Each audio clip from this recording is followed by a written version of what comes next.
So we had Piaget's cognitive approach. Vygotsky's is the social constructivist approach. It emphasizes social context of learning and the construction of knowledge through social interactions. Some of the things that we do actually in this class are based kind of off of this theory. It's one of the reasons why we do the discussions in groups. When we do the in-person classes, we do the quizzes in groups. Basically, learning through social interaction, interacting with other people, is superior according to the research compared to doing it individually. A key term from Vygotsky's theory is zone of proximal development. And so basically, the range of tasks, you don't want them to be too difficult for the children to do alone, but that they can be learned through guidance. And so what you want to do is begin at their upper level and then try to move it around until you get to where they're at. Example, when they're learning to tie their shoes, you want to give them just enough assistance to do it on their own. You don't want to tie it all the way for them, but you want to, move it to wherever they are at on their learning curve, which makes sense.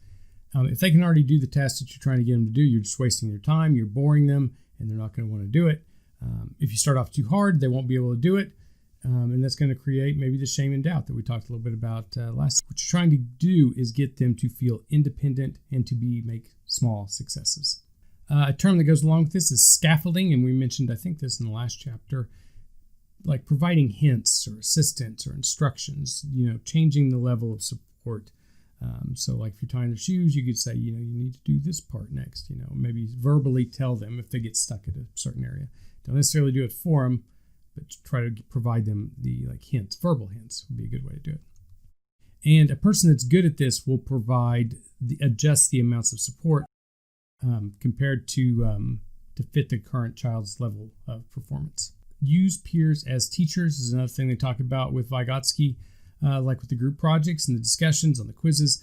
If you explain a quiz answer to another student, it helps that other student understand the concept, of course, but it also helps the person that's explaining it.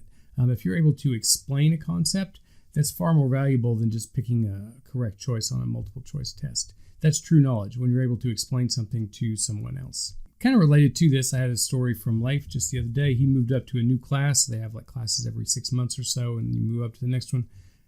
I think it's 6 months from 1 to 3 or so, and then it's every year. Immediately, the very first day after Leif started that new class, he was doing 2 new things. One, nodding his head and saying the word yes. Usually when I'd ask him questions, it was always just no, but now all of a sudden he's got a yes in his vocabulary, which is great. And he also started saying the word help after that new class. Also, with language in thought in Vygotsky's theory, they kind of go hand in hand. One of the terms he talked about was called private speech, essentially when you're talking to yourself. And you use this for regulation to keep yourself on task. The kids will start off by saying these things aloud, and then will eventually internalize that speech, and it becomes private speech. Like an example might be, don't touch that. So the kid goes to the oven, the stove, they know not to touch it, they'll actually say it out loud to do a self-regulation type thing. Don't touch that. And eventually, you just internalize that speech. You don't have to say don't touch it out loud. If a kid was putting together a puzzle, they might talk themselves through it. I think this piece goes here, this piece is, this here, etc. So what they're doing is they're talking themselves through it. That's private speech. We actually had an example of it last chapter when we were talking about Alex, go to sleep. That's private speech. And eventually you would just say that in your head.